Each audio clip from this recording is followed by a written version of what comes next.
이 땅을 살아가는 많은 사람들 누구나 심각한 문제를 만나고요. 또 많은 문제를 안고 살아갑니다. 중요한 것은 그 문제들, 우리가 만나는 그 문제들을 어떻게 극복하고 어떻게 대처하느냐라고 하는 겁니다. 여러분은 문제를 해결하는 데 있어서 가장 우선순위가 있다면 무엇이라고 생각을 하십니까? 가장 우선순위는 먼저 뭐니 해도 그 문제가 왜 발생하게 되었는지 문제의 원인을 파악하는 것이 가장 중요합니다. 원인도 모르면서 문제를 해결한다라고 하는 것은 그 일을 더 복잡하게만 만들 뿐입니다. 그렇게 해서 문제가 해결된다 하더라도 미봉책일 뿐이지 근본적으로는 해결할 수 없기 때문에 또다시 그 일은 금세 불거질 수밖에 없고 반복될 수밖에 없습니다. 예를 들어 치료가 불가능한 불치병이라고 하는 것이 있는데, 여러분, 이 불치병 원인을 모르니까 불치병이라고 많은 사람들이 생각을 하고 치료를 하지 못하는 것이죠. 그런데 그 불치병도 병명을 알게 되면, 원인을 알게 되면 더 이상 불치병이 아니라 병에 맞게 치료할 수 있을 수가 있게 되는 것이죠. 여러분은 여러분이 겪는 모든 문제의 원인 무엇이라고 생각을 하십니까? 더 나아가 이 세상에서 모든 인류가 겪고 있는 이 문제의 원인, 본질적인 원인이 무엇이라고 생각을 하십니까? 성경은 그 답을 우리에게 분명하게 말씀을 하고 있는데 바로 죄다. 죄 때문에 그런 문제들이 발생하는 것이다 라고 분명히 우리에게 말씀하십니다. 하나님은 우리 인간이 겪는 모든 문제의 원인이 바로 이 죄다라고 말씀을 하십니다. 그런데도 우리는 이 죄를 해결하려고 노력하기보다는 이 죄가 아닌 다른 데서 원인을 찾으려고 노력을 하다 보니까 세상이 그만큼 더 복잡해지고 우리의 삶이 복잡해질 수밖에 없는 것입니다. 해결이 안 돼요. 정치, 경제, 문화, 교육, 더 나아가서 어떤 이 사회를, 이 땅을 살아가는 사람들의 어떤 심리적인 문제 때문에 이런 일이 있나 싶어서 찾아봐도요, 궁극적인 답이 나오질 않습니다. 시도는 그럴듯합니다. 불평등을 얘기를 하고 불공정을 이야기를 하고 그래서 그것을 시정한다고 많은 사람들이 얘기를 하고 있지만 천만의 말입니다. 문제만 더 복잡해질 뿐입니다. 하나님은 예수 그리스도를 이 땅에 우리 가운데 보내주셨습니다. 이유가 무엇입니까? 이 세상의 문제를 해결해 주시기 위해서입니다. 이 세상을 구원하기 위해서이고요. 다른 말로 하면 우리 인간의 근본적인 이 죄의 문제를 해결해 주시기 위해서 예수 그리스도를 보내주신 것입니다. 그것이 바로 십자가죠. 만약 하나님은 우리 인간의 근본적인 문제가 죄가 아니라 다른 곳에 이 문제가 있다라고 생각을 하셨다면 아마 하나님은 예수님이 아니라 다른 방법을 쓰셨을 겁니다. 그러나 죄 문제가 본질적인 근본적인 문제였기 때문에 하나님은 예수 그리스도를 우리에게 보내주셔서 십자가에 죽게 하셔서 그 죄의 문제를 해결하게 해 주신 것이죠. 이것이 바로 성경의 전체가 우리에게 가르쳐주는 핵심적인 메시지입니다. 예수님께서 가버나움에 들어가셨을 때에 많은 병자들을 고치신 사건에 대한 소문이 이미 이스라엘 전역에 퍼져 있었습니다. 난치병이나 불치병에 걸려서 고생하고 있는, 그래서 절망적인 삶을 살아가고 있는 사람들에게 이 예수라고 하는 사람이 그 모든 병을 치료해 준다라고 하는 그 소문은 엄청난 큰 소망이 되었을 것입니다. 예수님이 오늘 본문에 보니까 어느 집에 들어가셔서 사역을 하고 있습니다. 복음을 전하고 있었을 그때에 한 무리의 사람들이 거동하지 못하고 누워있는 한 중풍병자를 침상에 누인 채 예수님께로 데리고 왔는데, 근데 문제가 생겼어요. 데리고 오기는 왔는데 사람들이 너무 많아서 그 틈을 비집고 들어가서 예수님이 있는 곳으로 도무지 그 환자를 옮겨 놓을 수가 없는 겁니다. 그래서 이 중풍병자를 메고 온 사람들이 예수님이 사역하고 있는 그 집의 지붕을 뚫고 지붕으로 올라가서 그 지붕을 뜯어서 구멍을 내고 중풍병자를 침상을 달아 내렸습니다. 유대인들은 사는 집이 오늘날 우리가 사는 집처럼 튼튼한 구조가 아닙니다. 여러분도 아시다시피 중동이다 보니까 비가 적게 오는 곳이고 또 그리 춥지 않은 곳이기 때문에 그냥 바람만 막으면 될 수 있는 그런 구조로 되어 있기 때문에 벽만 잘 지어져 있고요. 이 천정이나 지붕 같은 경우에는 그냥 얼기설기 이런저런 이파리, 큰 나뭇이파리 이런 것들로 지붕을 덮어두는 그 정도의 집이 그때 당시에 대부분의 집이었습니다. 많은 사람들 때문에 주님께 가까이 갈 수 없게 되자 지붕으로 올라가서 그 지붕을 뜯어내고 끈으로 침상을 달아내려서 주님 앞으로 그 중풍병자를 내려놓았습니다. 자, 여러분 그 장면을 한번 상상을 해보시기 바랍니다.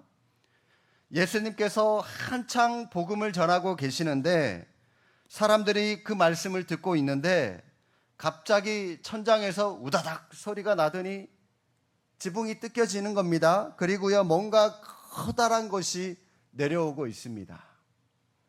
거기에 있는 많은 사람들이 야, 이게 무슨 일인가 하고 놀랐을 거예요. 그런데 예수님은 전혀 당황하지 않고 내려오는 침상을 향하여 이렇게 말씀하십니다. 5절 하반절에 작은 자야 내 죄사함을 받았느니라.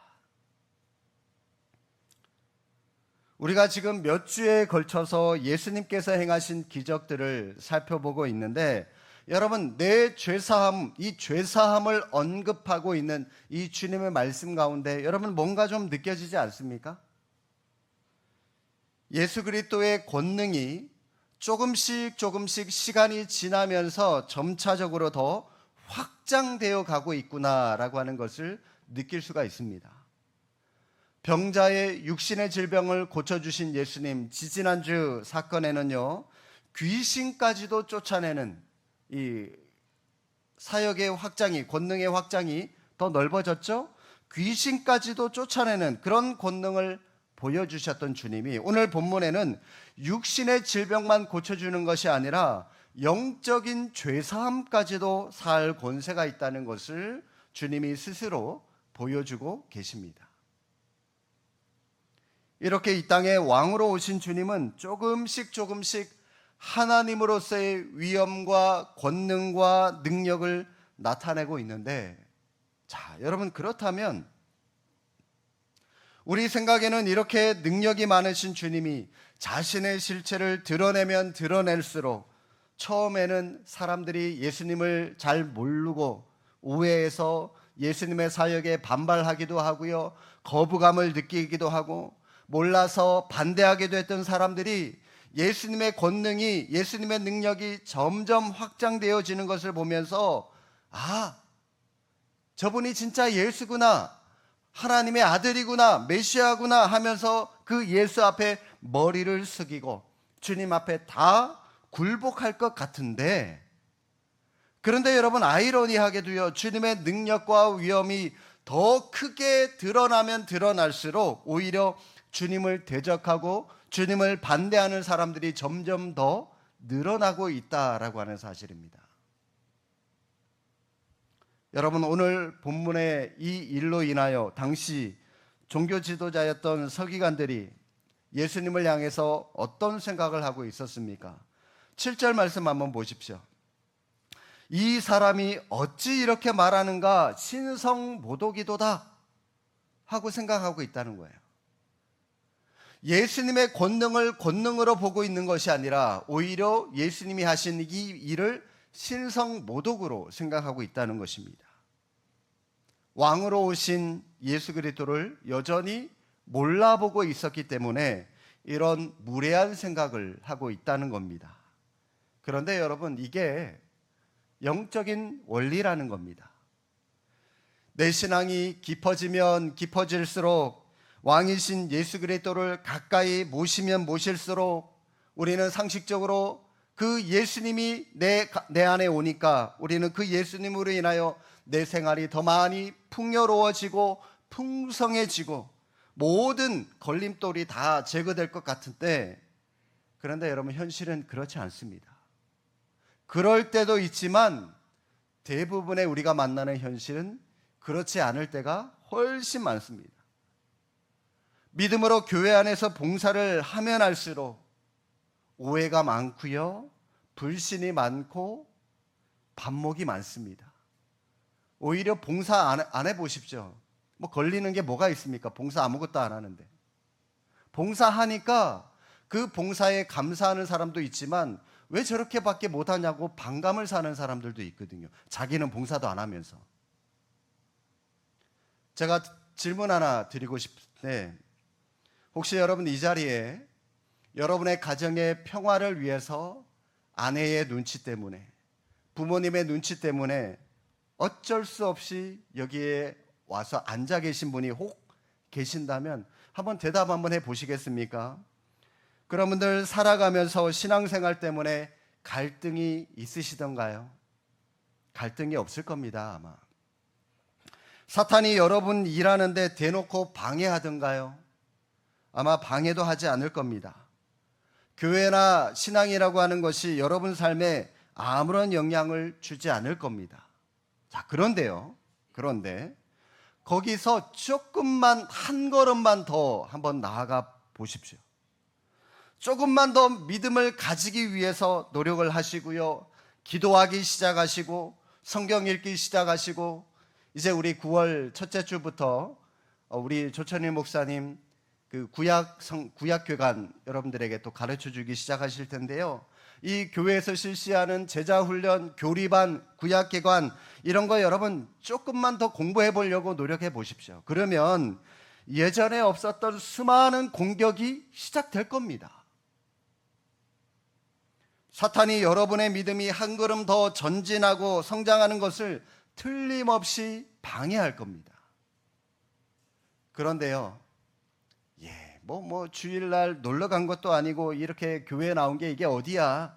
이 정도면 됐지 하고요, 이 자리에 주일날 하루 와서 앉아있다 가는 것, 여기에만 만족하고요, 주중에는 또 다른 여러분의 믿음의 성장을 위하여 아무런 일도 하지 않는다면 아무 문제 없어요. 아무 어려움 없습니다. 지난주에 여러분들에게 드린 말씀처럼 우아하게 신앙생활 하실 수 있습니다.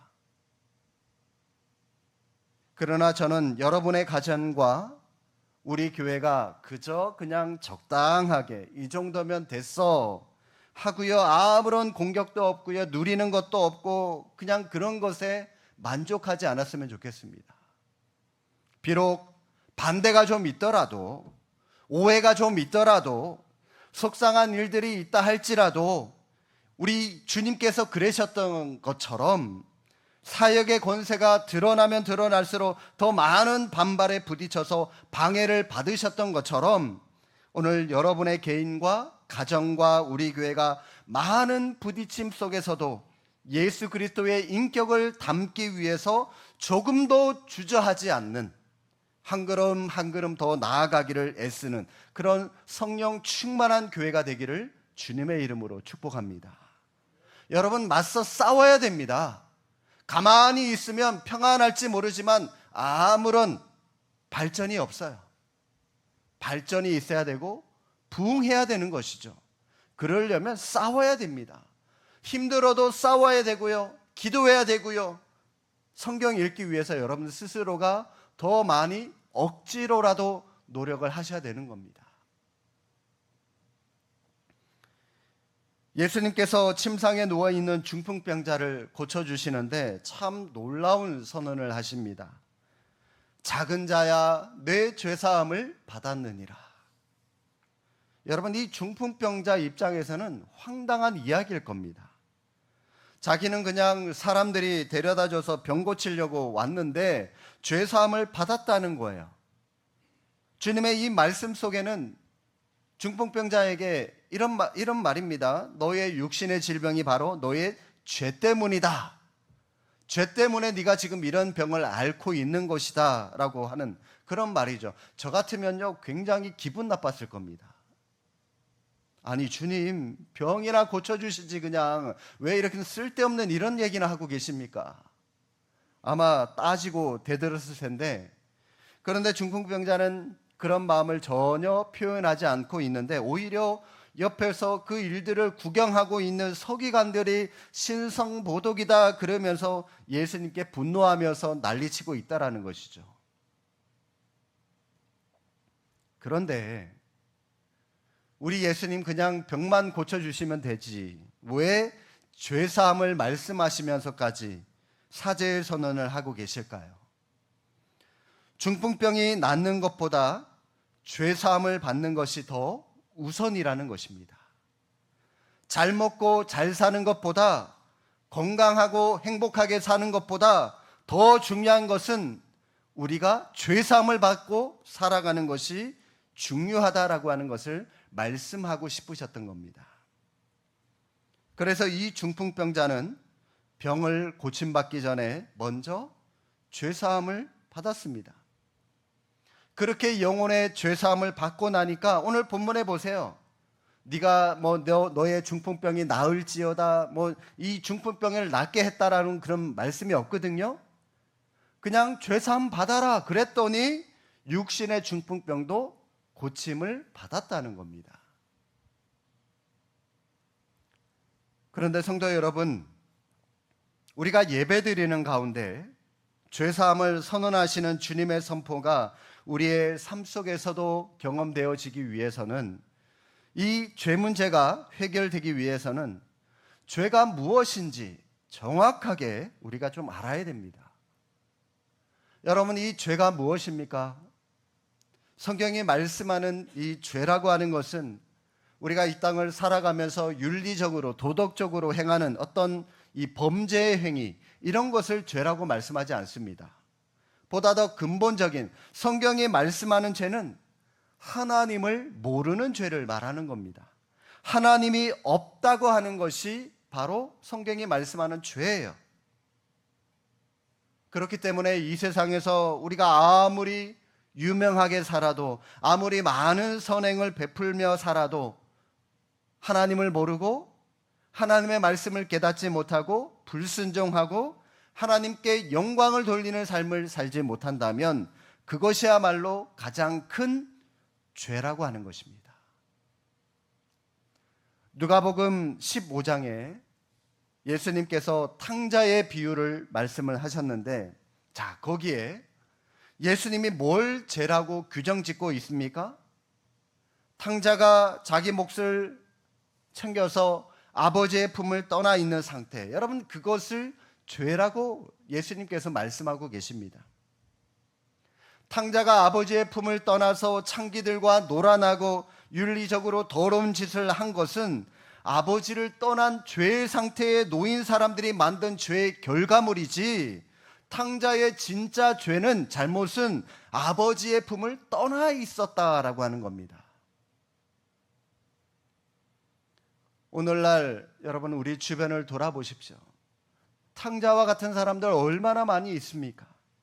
하나님을 배반하고 인생의 방향을 잃어버려서 방황하고 있는 우리 인생들을 불쌍히 여겨주신 그 하나님, 끊임없이 음란하고 패역하고 악한 쓴뿌리를 통하여 만들어지는 그 죄의 열매들을 만들어낼 수밖에 없는 우리를 긍휼히 보시는 하나님께서 예수 그리스도 십자가라고 하는 그분의 사랑과 용서의 극치를 우리에게 허락해 주셨다라고 하는 것입니다. 오래전에 한번 여러분들에게 말씀을 드린 적이 있는 것 같은데, 제가 어떤 목사님의 설교를 들으니까 그 목사님이 예수님께서 베드로에게 7번을 70번까지라도 용서하라라고 하는 그 말씀을 가지고 설명을 하시던데요, 사실 이 7번을 70번까지 용서를 한다라고 하는 말은 무한대로 용서하라는 말입니다. 77에 49, 490번 용서해라.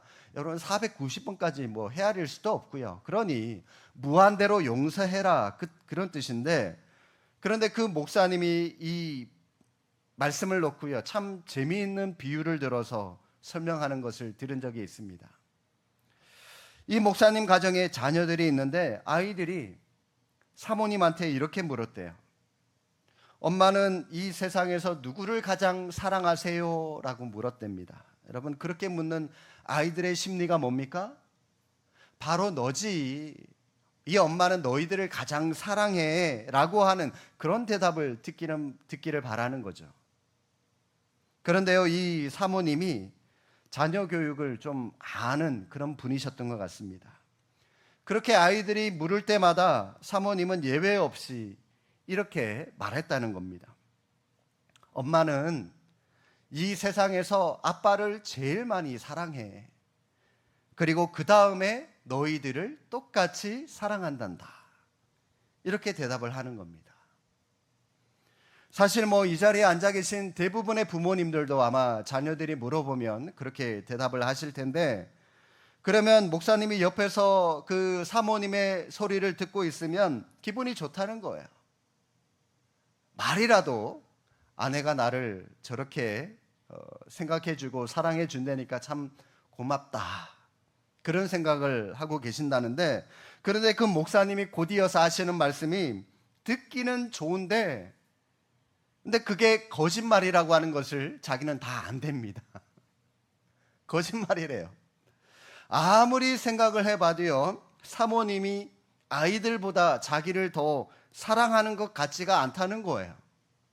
그래서 왜 그렇게 생각을 하냐 물어보니까 자기가 보기에 사모님이 아이들에게는 아이들의 잘못을 7번을 70번까지라도 용서를 해주는데 자기한테는요 2번, 3번도 용서를 안 해준다는 겁니다. 그러면서 이분이 하시는 말씀이 내가 누구를 얼마만큼 많이 사랑하느냐, 이 문제는 내가 그 사람을 얼마나 용서할 수 있느냐, 거기에 달려있다라고 말하는 겁니다.